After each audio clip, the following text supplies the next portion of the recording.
지난 19일 일본 히로시마에서 G7 정상회의가 열렸었죠. 7개국 정상들이 모여서 여러 안건에 대해서 이야기를 나누었는데요. 그 중에서도 인공지능에 대한 규제 이슈가 가장 뜨거운 감자로 떠올랐어요. 최근 챗 GPT가 세상에 출시된 이후로 전 세계적으로 AI 개발 광풍이 불면서 또 한 번 세상이 더 빠르게 변해가고 있죠. 바로 이 챗 GPT를 만든 아버지 오픈 AI의 샘 알트먼 CEO 역시 미 의회 청문회에 참석해서 국제사회 차원에서의 AI 규제가 반드시 필요하다고 얘기를 했어요. 헨리 키신저 전 미 국무장관 역시 이코노미스트 인터뷰에서 AI는 5년 안에 안보의 핵심 요소가 될 것이다. 군사 역사를 보면 지리적 한계 등으로 모든 적을 파괴하는 것은 불가능했었지만 이제 그런 제한이 없어졌다. AI는 중국과 미국이 대화해야 할 분야이며 미국과 중국이 서로 힘을 통한 성취에만 전적으로 의존한다면 세상을 파괴하게 될 것이다 라고 말했습니다. AI의 단순 규제뿐만 아니라 미국과 중국의 패권 싸움에 활용이 될 수 있기 때문에 군사적 충돌을 우려하는 목소리를 냈던 것이죠. 이렇게 AI가 점점 더 진화할수록 기대와 우려가 동시에 커지고 있는데요. 오늘은 이 주제를 가지고 아버지와 함께 얘기 나눠보도록 하겠습니다.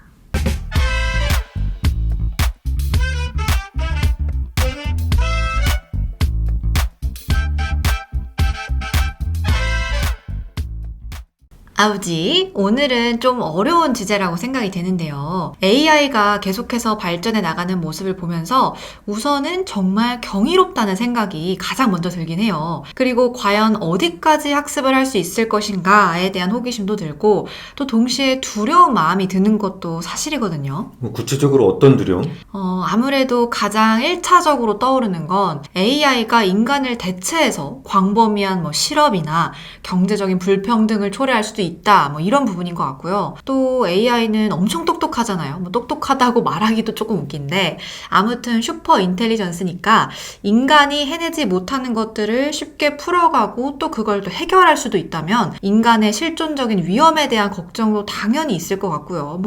이외에도 사실 AI의 발전으로 인한 걱정은 너무 많죠.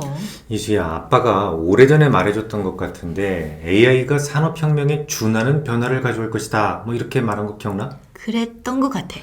실제로 일본의 다츠카와 에이스케라는 미술가는 이런 말을 한 적이 있어. 생물은 위기를 수반한 변화가 오면 이에 적응하는 과정에서 진화적 사고가 발동하고 이를 통해 진화한다 라고 말이야. 인류가 어떤 위기에 처한 후에 아주 커다란 변화가 생기게 되는데 그 계기를 만든 것이 코로나19이라는 생각이야. 흔히 젊었을 때 고생은 사소한단 말 하잖아. 실제로 젊은 시절 고통을 겪어보고 자란 사람과 그렇지 못한 사람 사이에는 상당한 격차가 존재하지. 그런 점에서 문화도 마찬가지야. 유럽을 한때 강타했던 패스트균 기억나지?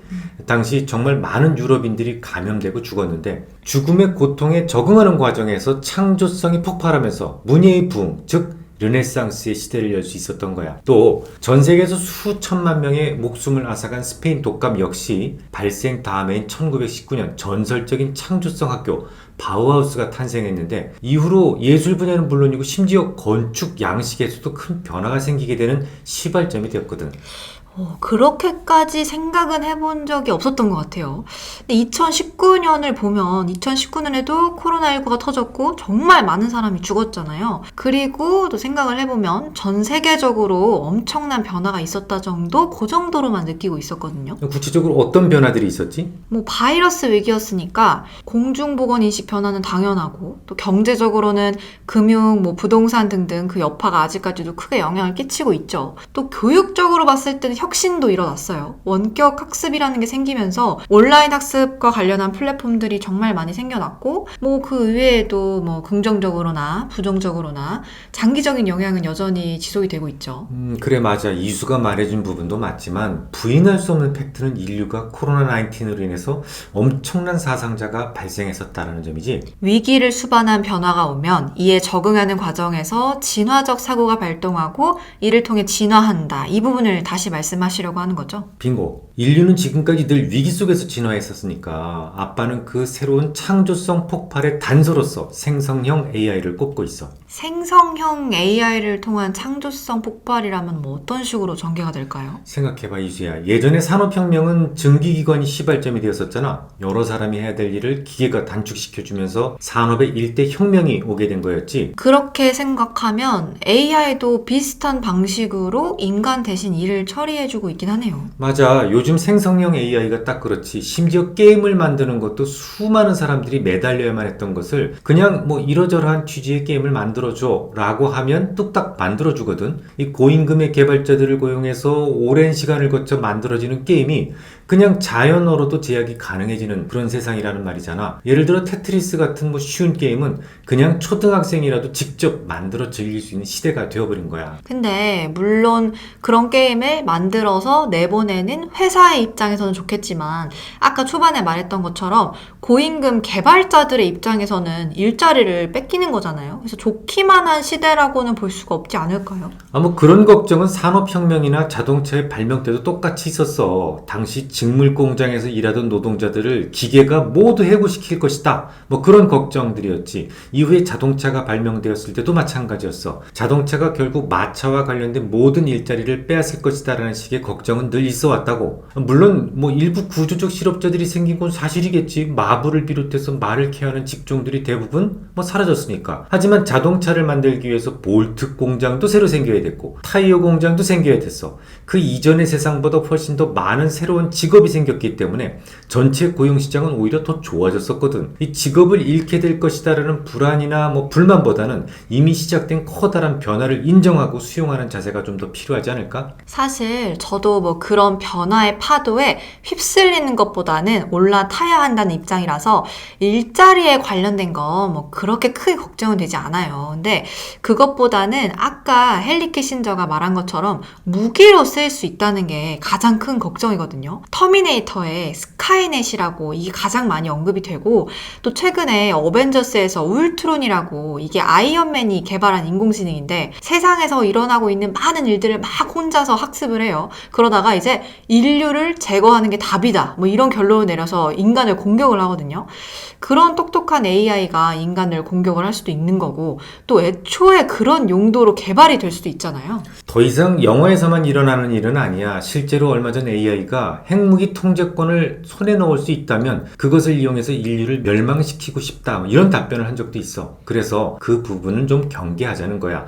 사실 지금도 패트리어트 등 방어용 무기에는 AI가 필수적으로 적용되고 있어. 러시아가 자랑하는 킨잘처럼 마하5의 속도로 날아오는 무기를 인간이 하나하나 체크해가면서 발사할 수 없잖아. 그래서 AI가 자동으로 대응하게 되어 있거든. 문제는 패트리어트에 적용이 가능하다면 다른 공격용 무기에도 적용이 가능하다는 거지. 그런 무기 체제에 대해서 AI를 적용시키는 것에 대해서는 좀 각별한 주의와 경계가 필요할 거야. 뭐 자칫 오판한 AI가 핵무기 버튼을 작동시킬 수 있을 테니까 말이야. 우리는 원하지 않는데 AI가 핵무기 버튼을 누르는 거는 진짜 생각만 해도 좀 무서운 것 같아요. 그 AI는 계속 발전을 해도 우리는 뭐 그거를 막을 아이언맨이나 토르는 없으니까 정말 진지하게 규제나 법이 좀 빨리 필요할 것 같죠. 일단 크게는 무기 체제에 대한 접근만 아니라면 당연히 AI 그리고 그로 인해서 전망되는 모든 변화에 대해서는 수용을 하는 게 일단 맞다고 생각을 하는데요. 대화형 인공지능의 발전에 불을 지핀 챗 GPT의 월별 방문자가 현재 18억 명 정도에 달하고 있다고 하니까 사실 이미 거부할 수 없는 변화 안에 들어온 거겠죠. 작년 11월에 첫 서비스가 출시된 이후로 고작 6개월 만에 1200%나 상승을 한 건데요. 과거에도 이렇게나 빠르게 확산됐던 예가 거의 없었다고 하더라고요. 우리가 이런 변화를 기꺼이 수용하고 흐름에 동참을 한다면 어떤 종목에 주목하면 좋을지도 한번 봐야겠죠. 뭐 그 선두에는 마이크로소프트가 있겠지. 훨씬 더 예전부터 챗 GPT의 열풍을 만든 장본인이거든. 이 AI와 관련해서는 가장 선두 주자인 구글 역시 압도적 기술력을 가지고 질주 중에 있고 말이야. 아직 상세 정보가 전혀 공개되지는 않았는데 멀티모달 베이스의 제미니에 대한 그 기대가 상당히 큰 상태야. 최근에는 GPT-4와 동등하거나 혹은 그 이상의 성능을 가진 것으로 기대되는 palm2가 공개됐는데 검색 엔진과 수많은 워크스페이스 등이 이제 대대적으로 결합된 모델이라서 상상 초월의 확장성을 기대하고 있어. 아마존도 AI에서 가장 핵심적인 요소인 클라우드를 점령하고 있는 숨은 강자라고 알고 있거든요. 배송 속도 증진은 물론이고 상품 검색을 위해서 챗 GPT 같은 생성형 AI를 도입을 할 예정인데 최근에는 허깅페이스랑 파트너십을 발표를 하면서 본격적인 생성형 AI 경쟁에 참전을 했다고 하더라고요. 특히 아마존 같은 경우에는 풀필먼트 시스템의 AI 도입은 일찌감치 시작된 바 있어. 이를테면 날씨가 몇 도 아래서 비가 추적추적 내릴 때는 막걸리 주문이 많아진다는 것을 미리 AI 시스템이 예측하고 주문해서 재고를 늘려준다든가 이런 것들을 통해서 도심 속에 있는 아주 작은 물류 공간이라도 아주 유용하게 쓸 수 있거든. 그 외에 좀 더 추가하자면 엔비디아 같은 것들은 굳이 얘기할 필요는 없겠지. GPU라고 하는 핵심 칩을 공급하니까 말이야. 사실상 미국의 빅테크들은 거의 대부분 AI 관련주라고 볼 수 있어. 아버지 말씀대로 이 산업혁명에 준하는 변화가 AI라는 말이 실감이 날 정도로 바닥 대비 가장 많이 상승한 종목들이라고 볼 수 있겠죠? 그렇지. 현재 빅10이 전체 지수 상승률에 대한 기여도는 무려 92%나 되는데 이 말은 그냥 이들 빼고는 거의 대부분 정체 순이라고 볼 수 있다는 얘기가 되겠지. 그냥 S&P 500 지수가 바닥 대비 많이 상승했다 이렇게 해석하기보다는 이들 빅테크만 주로 상승했다 이렇게 보는 편이 나아.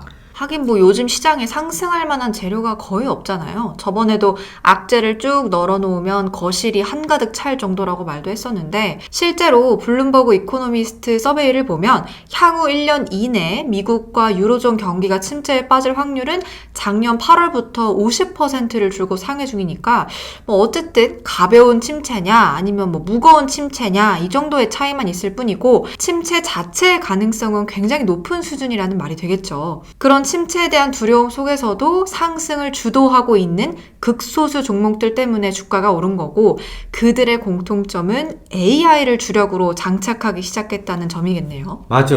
엔비디아 하나만 예를 들어보자면 P 레이쇼가 무려 70배수야. 지난 5년 평균치가 42배 정도 됐으니까 그보다 60% 정도는 높은 거라고 볼 수가 있겠지. 그 정도로 성장 가치가 진짜 높다고 판단을 했으니까 그만큼 높은 밸류가 나오는 거겠죠? 그렇지.